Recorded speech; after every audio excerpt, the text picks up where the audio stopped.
We got a good one here. We got a new patch. If you guys are not familiar, the Korean server is 2 weeks ahead of us. So that means we're going to be able to see the patch information early. And there's a lot of stuff to talk about. But before we get into that, if we can smash that like button, that would be really appreciative. Would really help out the channel, but also spread this to more people. That's why the like button is so powerful and it really helps out. I think this is a really good one, so I'm really excited to bring this news to you. So with all that out of the way, let's get into the video. Okay, so the first part of this is a 14-day login event, and I don't know how to pronounce this in Korean, but essentially what this translates to, this is with a little bit of Googling here, it is it's like Autumn Eve. It's apparently a 3-day holiday that they celebrate in Korea. I'm not going to pretend I know anything about this. I just did a little bit of Googling, so if people know exactly what this actually is, please let us know in the comments. But what they're doing to celebrate this event is a 14-day login event, and this has to be one of the best login events that they've ever done in this game.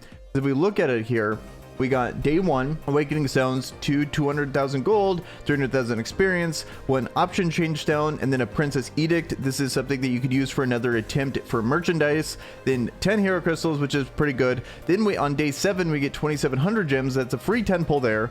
Then on day 8, it kind of repeats itself all over again, but day 14 we get an epic transcendence hammer, which is going to allow you to max limit break or help to max limit break one of your weapons for an exclusive character. So this is absolutely incredible. So free 10 pull and a hammer, like that's awesome. And then on day 13 you get 5 legendary awakening stones. Really want to highlight this login event. This is absolutely incredible. So this right here is a really awesome way to start this patch here. It looks like this is going to be starting September 24th. So for us, it's probably not going to be for a while, because this is for dates are more correlated to their server, and then we're 2 weeks behind them. So I believe we're not going to get this event at the same time. Maybe I'm wrong here on when it comes to these events here, but I believe we're going to get this later. But this is an amazing first start to this new patch here. And then this is on top of, you know, the 50 free summons I'll show you here in a moment. Okay, so the first thing is going to be, we have MK2 is coming out. Lore-wise, apparently the earlier MK models were supposed to be way stronger. I'm surprised that they're coming out with this, because we have MK99, but maybe I'm wrong on the lore. But it looks like we're actually getting another dude hero, which is surprising. They've been very stingy with that, and now we're getting Camille and we're getting MK2, which is dope. And I believe, yeah, I don't know too much about this. I don't know the kit yet. We'll have to translate that in a future video, but exciting that we're getting a new character here. Also, I don't really like to talk about the heroes in this first update because we don't know the party buff. We don't know the animations, but we'll know that tomorrow. So here's a new character. It looks pretty cool, but I still don't like to talk about him too much, even if I could translate this, because we don't really have the full information. It's annoying to half evaluate a character. I don't think it makes a very good video, in my opinion. Okay, so we got New World, Nightmare version of Demon 12. That's going to be interesting. Then we have a whole bunch of buffs here. And I did a little bit of looking into this before this, but mainly Idol Eva, Gabriel, Eleanor, Beth, Garam, and Arabelle are all getting just stat changes, which is still nice. But then the actual hero improvements that are affecting their kit is going to be Arabelle's getting combo attack damage increased to 330%. We have Lupina, combo attack damage increased to 450. Then I believe Lily is Nari, increases the, and then Fox Orb, so increases the range of Fox Orb by approximately 0.15 squares, which normally I'm a really big fan of ranged buffs. And I say that from a person that played League of Legends. Anytime a character got a major range buff, they instantly shot up in viability. And that's kind of what I'm basing this off of, is range is just a really important thing in games, especially when competitive. But I don't know if a 0.15 squares change is going to be enough to really make any difference. You know, you never know. And then we have Rue, increases movement speed while using close shot. Damage of the first and second hits of the approach shot is increased. The damage of the fourth and fifth hits is decreased. Melee fire's total damage remains the same.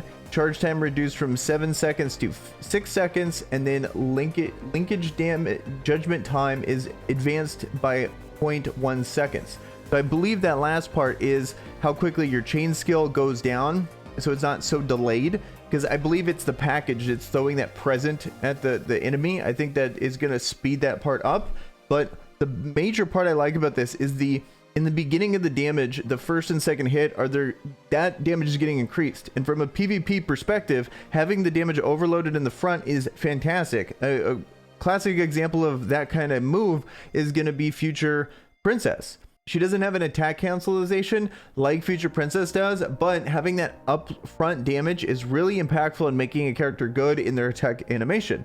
And I think that's going to go a long way in helping with Rue, because she's kind of like a run and gun. You go in, you dash in, reduce their attack, hit your moves, they might run away from you, but it doesn't matter because you got the majority of your damage now in the beginning. So I could see her being actually pretty good. So she was already kind of solid, just wasn't used that much. I can see this maybe bumping up her viability, which is interesting. Then we have exclusive weapon improvements. Terminator, Innocent, and Genocide are all getting buffs. So increases the sled support shooting target distance by 0.5 squares. I think that could actually matter when it comes to a range thing, because she was always kind of like a low range or medium range character anyway, but she's getting the damage boost in the beginning and she's getting a little bit more range. So I think that can, I think Rue might make a comeback. Then Innocence getting Stinger damage increased by 240%, and then Genocide bouncing plasma grenade damage increased to 185%. So I think interesting changes there. I feel like Arabelle gets buffed all the time. I don't know about you guys, but it just seems like she just gets so many buffs. I like that they do that, where they actually keep improving these characters, because they're such insane investments to get a character all the way up. So it's nice to see that these other characters they focus on buffs so much in this game, even though they're subtle. They adjust these characters enough to where you don't feel like you're missing out, or you don't feel like you lost out because you picked a character that's not that good, which I like a lot. Then bug fixes and changes.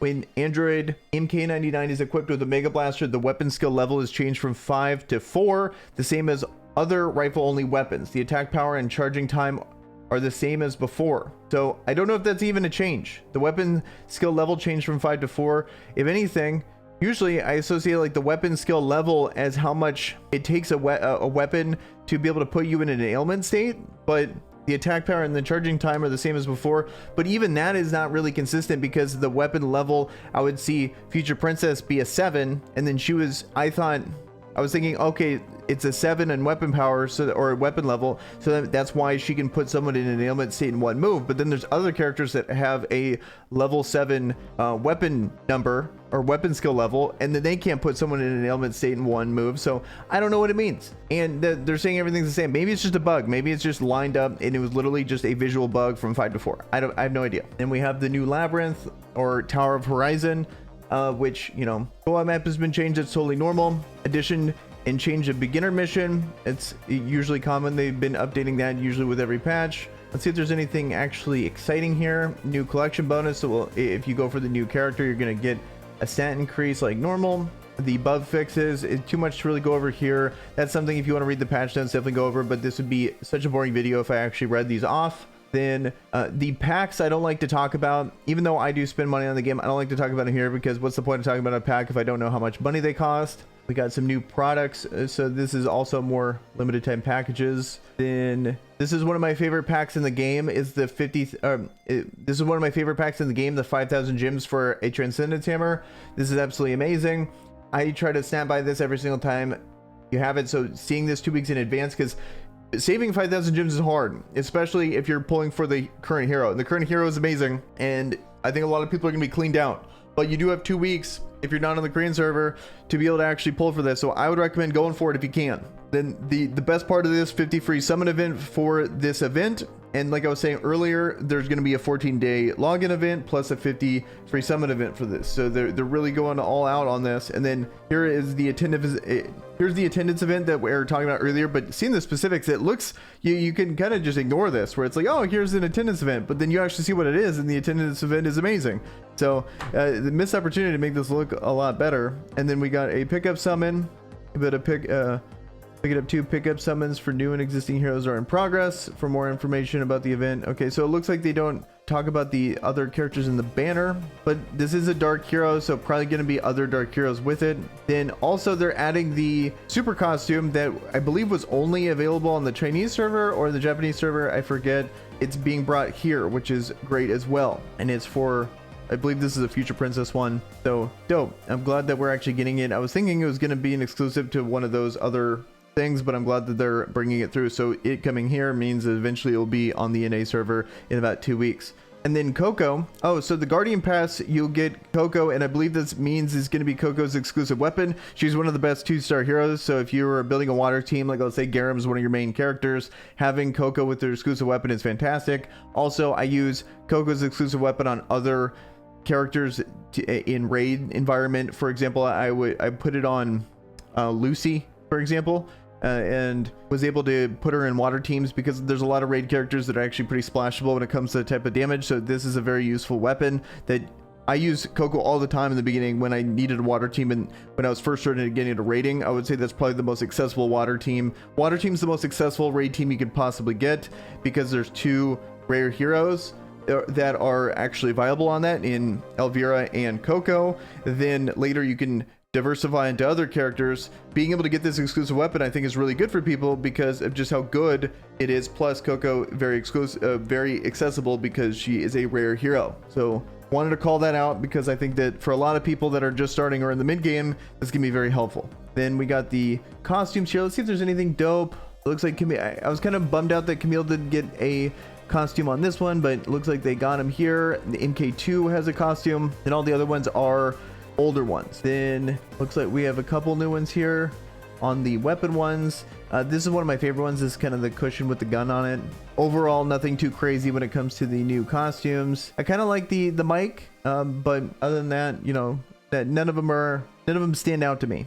And then lastly, we have guild occupation. Oh, here. So lastly, in addition, we will briefly introduce Guild Conquest War, which is currently being developed as a new guild content. Please understand that it is difficult to provide detailed information on a lot of information as it is still under development. Guild occupation is not a completion between, or guild occupation is not a competition between guilds like Guild Raid. It is a PvP content in which guild members cooperate to occupy the base of enemy forces within the guild. Nodes can be captured through battle, and it is possible to play strategically using useful occupation effects. Guild occupation battles will be conducted alternatively with guild raids. We are developing with a goal of updating in October. Do an update notice at the time of later update. You'll be able to provide you with detailed instructions. So I'm really excited about this. This would be really cool if this is actually a serious form of content, so we'll always have something to do. But at the same time, I do like how the guild system works where you get a break from your responsibilities.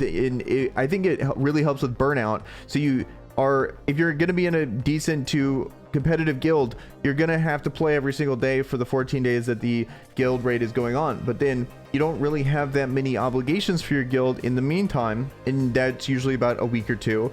So you can kind of chill out for a bit. You don't always have to sign on so much. And I really like that, where you're not always required to play. And if this is something that is really intense or it takes a lot of time, then that could be kind of a bummer for some people. It could kind of make it a little easier to burn out, but at the same time, maybe people are getting a little bored of just the raiding, so having a new piece of content will also help with burnout in a different way because people want to play the game. And I think that would be the ideal situation here, is that people are excited to play the game. They look forward to this content, and then they get to look forward to the raid. But at the same time, a lot of this content seems like, for example, in my situation when it comes to Arena, I really like the co-op, but I don't like it to go away. I like Arena, but it bums me out when co-op's gone. And I don't want to be in the situation where I have to choose, or I'm forced to choose, okay, well, they're going to take away this content. I wish they would just run everything simultaneously. So it's just kind of my thing on it. And I really like the raiding in this game. But at the same time, I understand why they can't just constantly have a raid going. But the more and more content that comes out, they come out with good content, and then it goes away for a week or 2, and then it's just kind of lame. You have to wait a whole week to play the content you actually want to play. So I think it's a slippery slope, but I think it's, if anything, this game, everything that they've done so far, the game has been fantastic. They've been updating this game consistently, more than any other game that I've played in recent memory. So I'm just going to put my faith in the developers. I think they're going to kill it. Hopefully this is not something like the Hammer event that they got going on now, where it's just kind of a joke. You're not really doing anything. You just sign in and you just hit a hammer 3 times. It's just a waste of time, in my opinion. I want some content we can sink our teeth into and actually reward people for really investing in the game. That's the kind of content I want. I'm gonna leave it at that, guys. That's gonna be the patch here. Let me know in the comments below what you guys think about this new patch. Is there anything, or what is your favorite part of this new patch? Let me know down there. And with that, guys, I'm out. Peace.